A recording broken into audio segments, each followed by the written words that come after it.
So it's my pleasure to welcome to the podcast today Steve Hornady himself. Boss, I'm glad to have you with us today. I've been looking forward to this.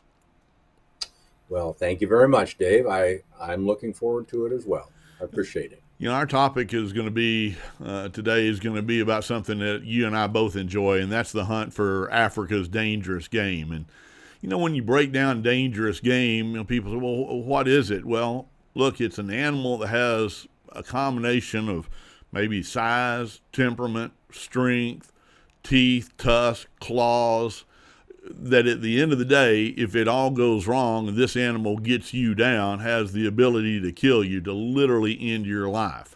And so that's really how I qualify dangerous game. And, you know, Africa, out of all the continents, is really blessed with a bunch of dangerous game. I think there's, they call it the African Dangerous Seven. But, you know, today, I think for our purposes, we're going to talk about Cape Buffalo. We're going to talk about elephant. We're going to talk about lion, leopard, hippo, and crocodile. Every one of those, with the exception of elephant, that you and I have hunted together, buddy. Yeah. Yeah. So what's the seventh one? You just counted off six. Rhino. Don't even count rhino. Rhino's like shooting a Suburban. Steve, there's no doubt in the world that you have spent more time probably developing in the last 15, 20 years rounds for dangerous game than any ammo manufacturer that I'm aware of. I mean, it is turned into a really big part of Hornady's business. Yeah, and we feel there were opportunities there that weren't being met by others, and cartridges that they hadn't necessarily been abandoned, but they just weren't being supported anymore, and that there were opportunities. And one of our mutual friends, when we were talking about working on some of these, Craig Boddington said, "Bring back the 450-400. It's one of the most popular double rifle cartridges ever." And frankly, not being in my realm particularly, I was clueless about what that cartridge was. And so it was like, okay, if we do that, and I talked to a friend of mine at Ruger about, hey, if we did the 450-400, and he said, if you do the 450-400, we'll bring back a number one. And so it's kind of fun to put those two together and bring that cartridge back and get something like that going. You developed a line of ammunition for dangerous game, and of course it's called the Hornady Dangerous Game Series. And I remember 20 years ago, those barnstorming years where we were just about living in the Zambezi Valley. That was really the testing ground for so many of the things that cartridges that you brought back. And in fact, I was talking to Chris Sells, who's the president of Heim USA, and Chris mirrors what every other manufacturer of double guns today says. The resurgence in double rifles, which were always such a classic piece of Africana. You got the PH, Stuart Granger's got that big two pipe over his shoulder. But most of those guns were, British makes, and a lot of them, over 100 years old. And when Kynoch, who was pretty much the only game in town, quit making ammunition, well, these classical double rifles just went back in gun vaults to rust. And then Hornady made the commitment to bring in, some of these big Nitro Express calibers. And Chris Sells said the resurgence of double rifles, not only in America, but across the globe, is 100% due to Hornady. That's a pretty big compliment. Yeah, I appreciate that. And we've done very well with it. It's a niche. It's not huge, but it certainly is a niche, and it's a little bit of a race on Sunday, sell on Monday thing too, because if we are reaching out to that customer who wants that cartridge, then they look at the other things that we make as well, and that's the way we look at it. This isn't going to make anybody rich, but it does put us in the marketplace, and it's makes everybody pay attention to us.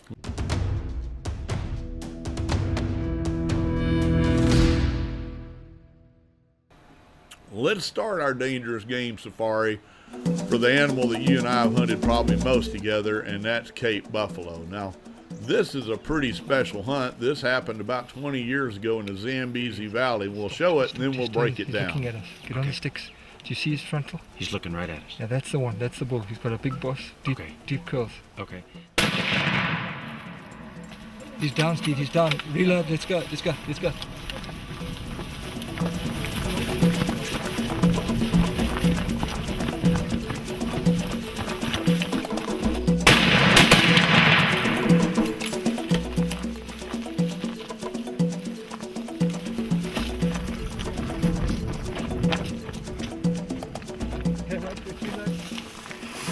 The tree, yeah. Put it right through his shoulder. Just pull it. Yeah, just pull on his shoulder.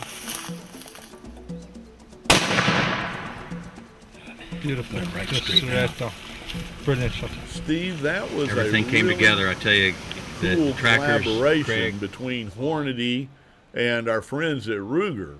That you had made a new cartridge, the 375 Ruger, and they had the new Ruger Hawkeye African. And that was the first, not just dangerous game, that was the first game animal ever taken, with that cartridge. And that was a pretty cool hunt. Our friend Craig Boddington, of course, was with us on that hunt. You shot him square through the heart, and he dropped like a rock. He laid there for about 5 seconds and then jumped up like Secretariat. Yes. And you put another through the shoulder, but that thing's heart had a bullet right through the geometric center of it, just showing how tough these damn things are. Now, I know that was with an expandable.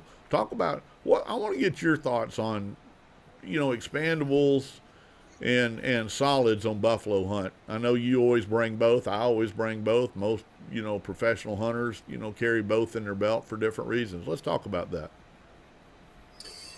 Well, yeah, some of that comes back to an opinion, and maybe sometimes that also comes back to the performance that some of those PHs have had with other bullets or ammunition, or maybe just experience with different hunters that maybe they wanted different ones. But the PHs that I've hunted with have always wanted me to shoot softs, expanding bullets first, and the goal is to do what a soft point does. It goes in, it expands, it dumps energy, and that's ultimately what's going to kill that animal, and then finish it up with a final with a solid that will break the spine or break it down so that the animal can't run or can't move or can't get away, and you have a chance to do a finishing shot. I've always carried softs, and to the best of my recollection, the only time I ever got to the last cartridge in my gun and shot the solid was on a dwarf forest buffalo in Cameroon. He wasn't going anywhere, but we didn't want him to move anymore either. He wasn't going down either, huh? He was down, but he wasn't dead, and we did not want him to try to move, and yeah. So I could drive that last shot through, basically kind of like a high shoulder through the spine, and that was the end of that game. So, well, Christy, roll a piece of footage. Now, this is another buffalo. Now, you were hunting with our other buddy, professional hunter Andrew Dawson, in just another part of the valley. Been tracking old Dugga boy all day, and finally you put the slip on him, and here we go. I'm gonna shoot. Okay, Steve, shoot it. Shoot. And I think this, Steve, is the 416 here. Okay. Possibly. Okay. Well, I know my 416 Ruger was the same. It had that the black synthetic stock on it. And I'm pretty sure, because you brought that back the next year. This is the year after they introduced the 375 Ruger, and that is, I'm pretty sure that's the 416. Thank you. What do you think? It could be, but you know what? The 375 that I've got is on the same rubber plastic stock. So that first one that you showed a few minutes ago, that was really one of those prototype Rugers, and I still have that rifle, and I've taken that rifle to Africa again. It's got a turned barrel and not real pretty, but it does the job. I can't speak for all the British. You read some of those stories about the guys that were hunting buffalo with 303s and things like that. But that was 100 and some years ago. But the modern safari hunter is certainly 375, and if I recall what I've basically been told is that 375 is a minimum big game caliber in virtually all of the African countries for hunting. Well, what's your thoughts when you comparing a 375 to a 416? Of course, you make both of them and sell a bunch of both of them. What's your personal thought? I know I have my opinions. What are yours? Well, I can shoot a 375 all day. Yep. And I can't shoot that 416 all day. It's the reality is there's just a huge difference in the recoil. And so as far as effectiveness on game, there's certainly no question you're throwing a bigger, heavier bullet, and it does the job. But for me, I've even gone to some of those shooting schools where you shoot 100 and some rounds of ammo, and you shoot 100 rounds of 416, you're not going to be moving at the end of the day. I do the 375. Look, I'm a big 416 fan. I just kind of think of it a little bit like a 12 and 20 gauge. It's another one of the defects in your personality, Dave. It is, but boy, it puts them down. I want to show you another Hornady-related clip. Before you get there, I'm going to say this about that 375 versus 416, and this comes back to one of the other things that we all know is that if the recoil of that gun starts to impact you, then your confidence on that first shot is going to go down. And the last thing that you want is someone to not put that first shot in the right place and call it a flinch or call it anticipation or whatever.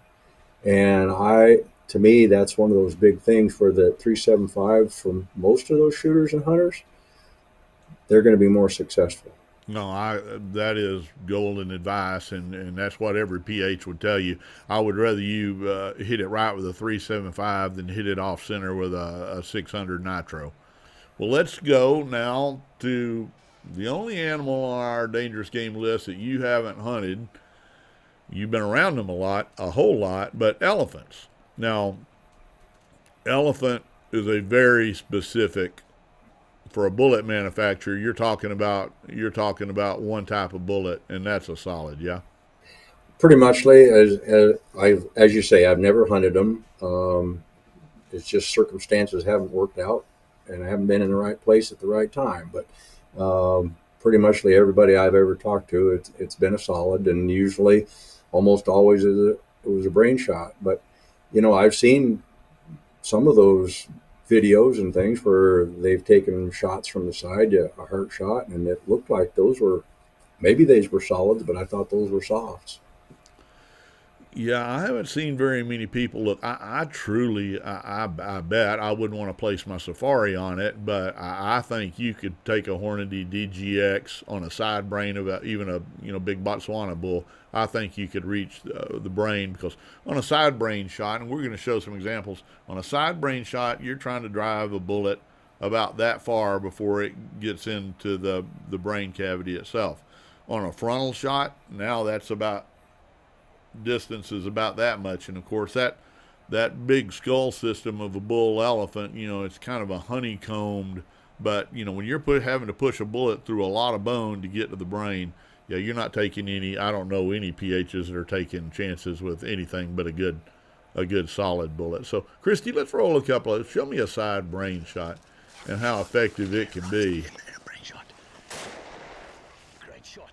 Drops him right down. And generally, we found out, Steve, on those side brain shots, we've found lots and lots of times where that Hornady DGS has literally exited out the other side of the skull. It just whistles off into the distance. And we've dug a lot of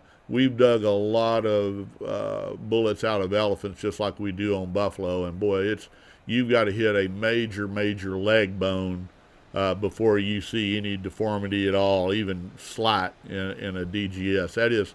That really is a hell of a tough bullet, even by solid standards. Well, some of that just comes to the geometry inside the bullet too. You could cut one apart if you've got the right piece of equipment, but the requirement there ultimately is that you put an arc inside that jacket, and the arc is well, you know what an arch is like. It's an extremely strong method of construction. It's almost indestructible. And on the outside of the bullet, it's kind of a flat point, because you're trying to make sure that it doesn't deflect. It goes as straight as you can make it go. But the arch is what supports that and makes it so that it doesn't deform. And it's geometry, it's mechanics, it's physics, and that's how those things work. But Steve, without any question, the most classic and probably the most difficult of the shots on an elephant is the frontal brain.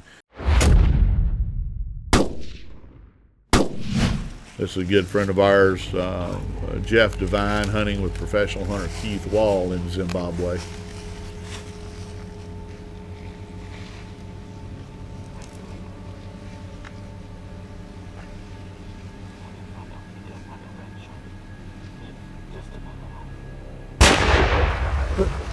That is truly the perfect shot. You see that back end of that bull drop, the trunk goes up, and he never heard the shot that killed him, which is exactly what you want.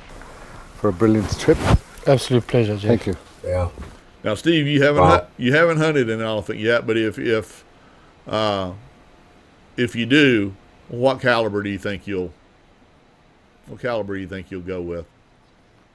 Oh, I don't know. Lots of fun choices. Well, yeah, I got a 470 double,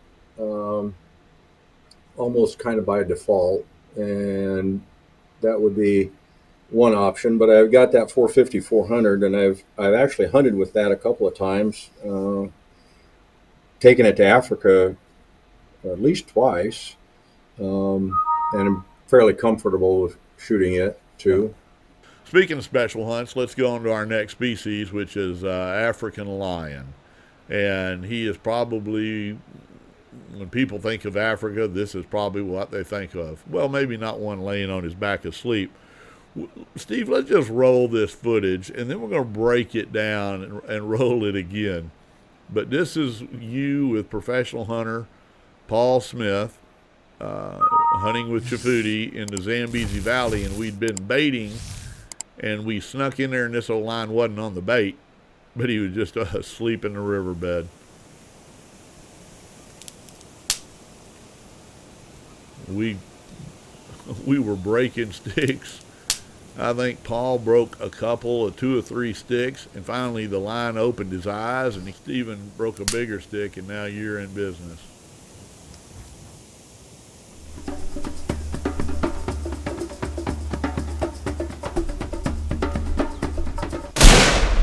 Hit him again.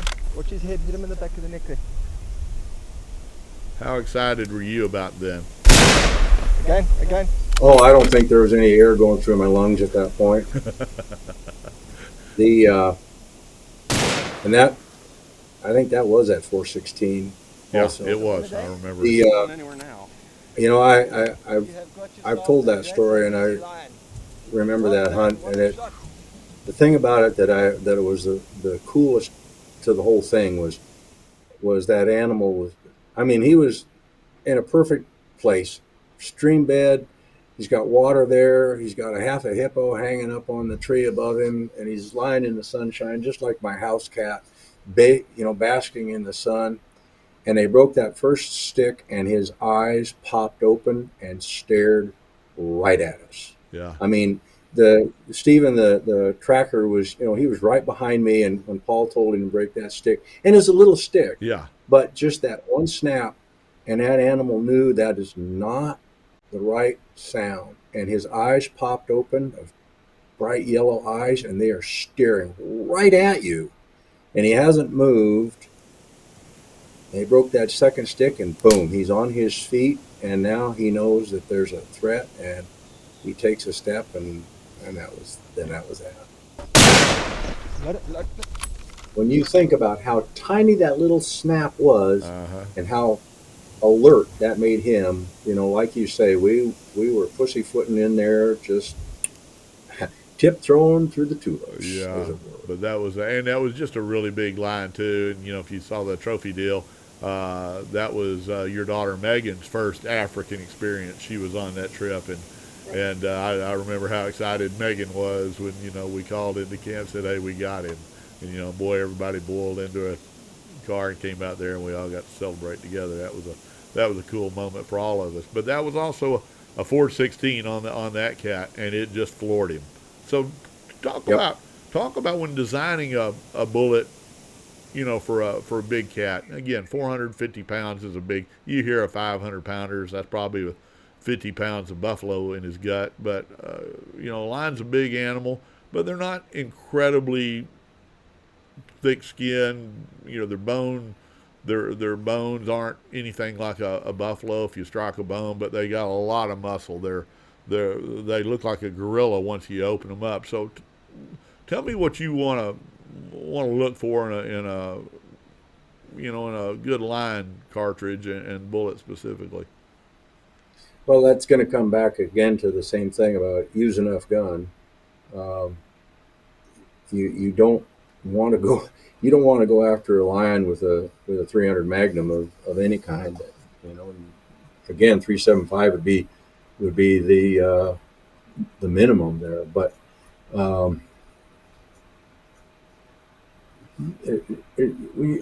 when you're designing for the cartridge, it's going to be 375, 416, 458. Any one of the 40 calibers, and it's always going to be heavy for caliber. Trying to make sure that you're putting enough bullet in him. And the good thing with a lion like yours, the best thing about a lion like yours, they go straight down and you see them, you see where they're at. And the worst part about lion hunting, and everybody breathes a big sigh of relief when that cat, most of the time they're on the bait, and it's generally a controlled situation. But a lot of times, you may have a broadside shot, which is a deadly shot, but he's not going to drop. He will tear into there. But boy, out of all the stuff that really Scott, I've not had the firefights with lions that a lot of guys have. I've had a lot of bluff charges and growling and showing. But it's really the only thing out of the dangerous stuff that has yet tried to eat me in a charge when wounded, but it happens all the time. But it's the one I'm personally the most afraid of. I mean, a lion, when you see them, hunting or, tackling a buffalo or something, it's just astonishing how fast a lion, even the biggest of males, can go. And boy, if you make a mistake and a lion gets on top of you, brother, that is about as bad as it gets. That'll be lights out. Yeah. They are. There's a reason why they're the apex predator. But you look at that paws on that, and I can remember when we pulled that up, and his feet are that wide. Yeah. It's just incredible how big that cat is, and like you say, when I shot that one, everybody in our group was just as happy as they could be. Yeah. That we didn't have to go looking for him in the bush anywhere. Yeah, Brother Dave. You never want to go looking for anybody. That was a good time. That was a good time. Let's move on to another animal that you've got quite a bit of experience with, and it's our friend the leopard, the second of Africa's great cats. Steve, he's a lot smaller. I mean, depending on where he's at, a good size leopard in Tanzania might weigh 140 pounds. Okay, now.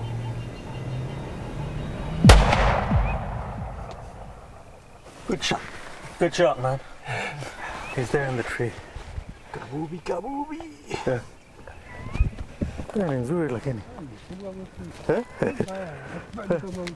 He's down, come. Huh? What a beautiful leopard. Huh? I want to show you a hunt.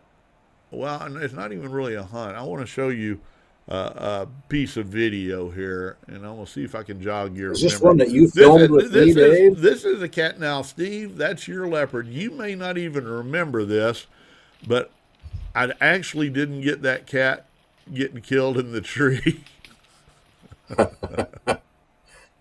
I actually remember that. I thought you would, since you've told that story to about 10,000 people. I said, no, you don't have to tell anybody. You said, well, I'm not going to until I see somebody I know. But or it's a day that ends in Y. that is the only, I have killed several leopards and I have filmed a ton of leopards, and that is the only leopard I have ever failed on. I got to tell that story real quick. This was your second year with us at Chafuti after leopard. And we had this old cat. Was it just the second? Because I thought, well, maybe it was just two times, but I spent a lot of time in blinds trying to get a leopard. We didn't get one the year before. You guys lied to me. Yeah. The first time I went over there, because when I was going to hunt leopard, I was going to hunt leopard and sable. Yep. And you said, "Oh, okay. Well, we'll get the leopard in first 4 or 5 days, but that sable is going to be really tough." We spent 2 weeks hunting leopard, went home without it, shot my sable on the second day that I hunted him. So well, you guys don't have a really great reputation with me for being up front and honest. So much really hinges on the capabilities of the hunter involved. There's lots of things that affect that success quota. But no, you and I have spent a ton of time in leopard blinds together, and well, Dave, it's not over. So there's still hope. It's not over until I'm in a box. I'll be still telling that story. Well, I understand. But yeah, you're right. I mean, trying to get into that blind, carrying a rifle, and you and Paul and the chairs and the rest and all of that stuff. I remember almost falling over and trying to be so quiet and sneak in there. And I got up and looked, and he's not there. And it's like, okay, but settle in. And it's just like, beam me in, Scotty. All of a sudden, he's just there. Yeah.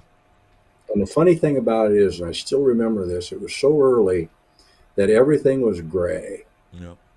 And the sun came up just a little bit more, and all of a sudden, boom, he turned black and yellow and was just gorgeous. And I'm looking at him, and he's looking at that piece of impala. And it's just like if you've gone to a buffet, you're looking at it, trying to say, is there anything there that I want?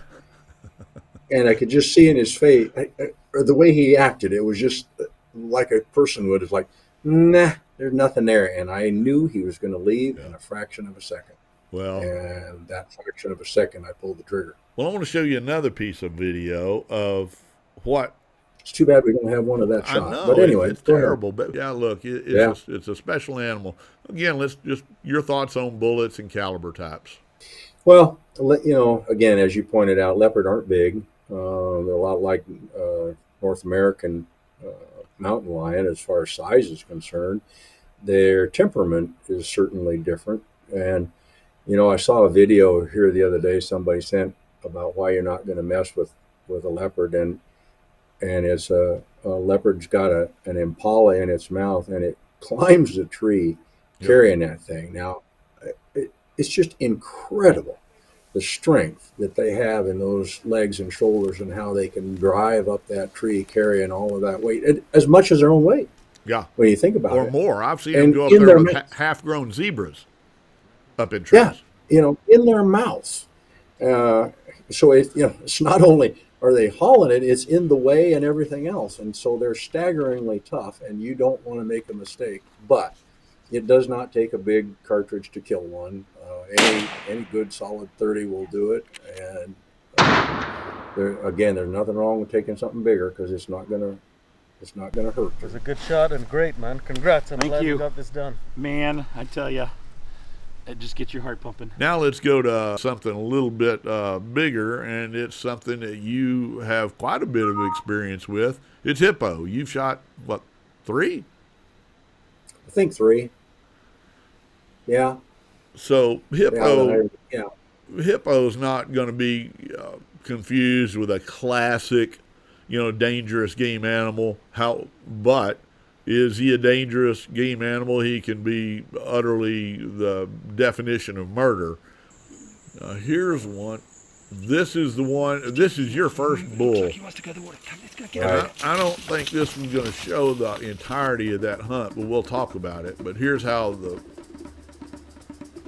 final chapter of what was a pretty damn busy morning with this big bull.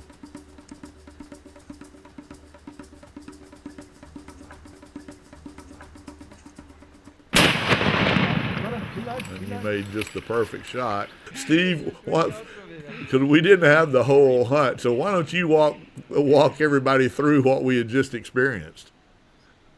Well, we had this hippo. There was that small little pond there, and that hippo had been spotted around there, and so we went over there to try to ambush him or catch him, and it was amazing to me. You saw a little bit of that footage where he's moving through the bush. The tracker spotted him back there, and they're pointing, and I'm looking, and I am not seeing what they're seeing until he started moving. Well, when he started moving, it's too late. I don't shoot at moving game, and I sure as hell don't shoot at a moving hippo.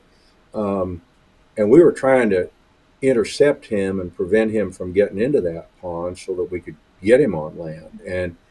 And like you said earlier, they moved so damn fast. He shot through that bush and around us like, your favorite horse, Secretariat, and boom, hit that water because that's their safe space. Yeah.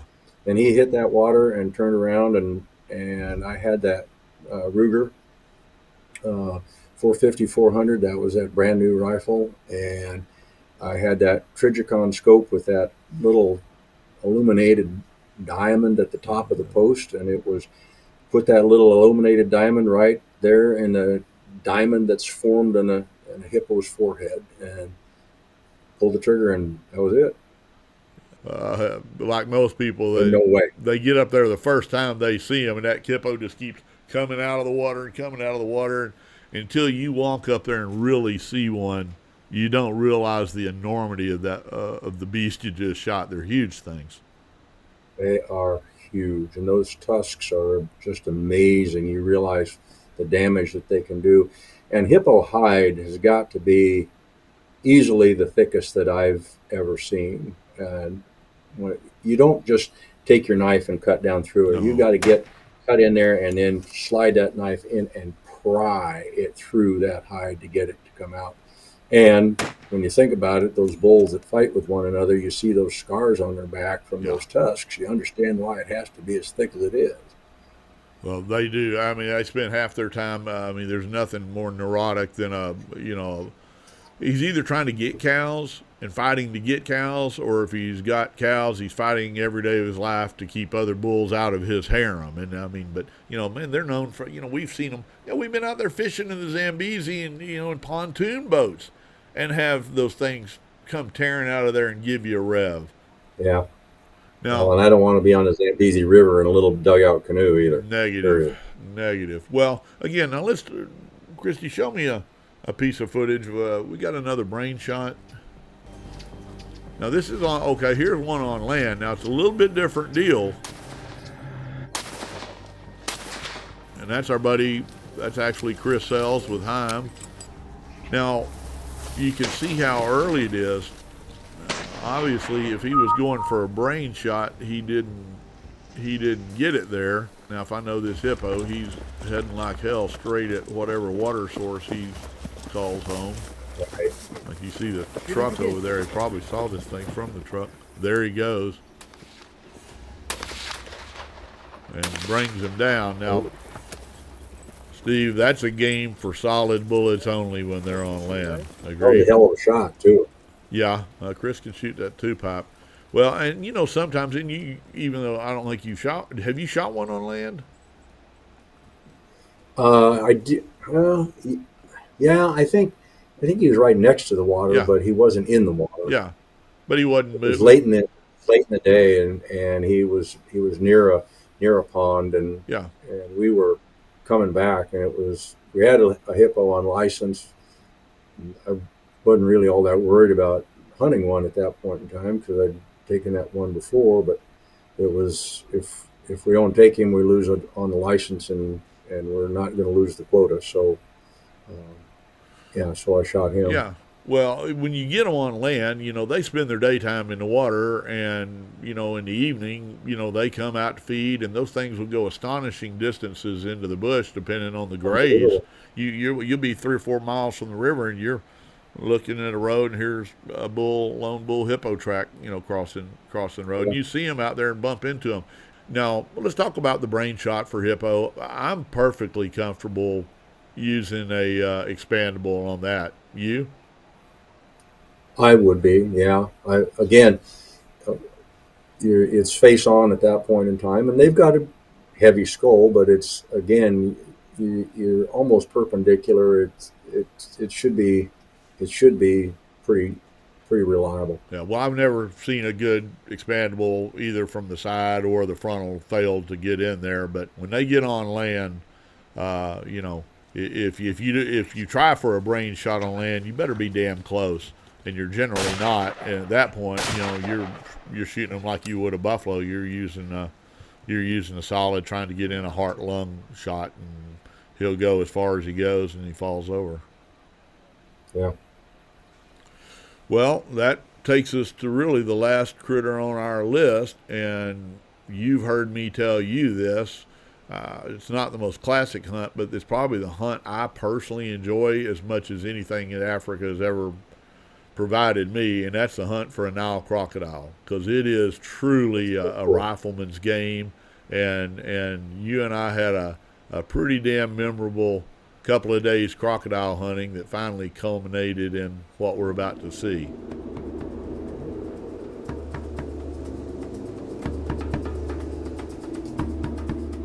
Okay, Steve, we've been over the shot placement. You know exactly where to put the shot. When you're ready, take the shot. Okay. In your own time. Okay.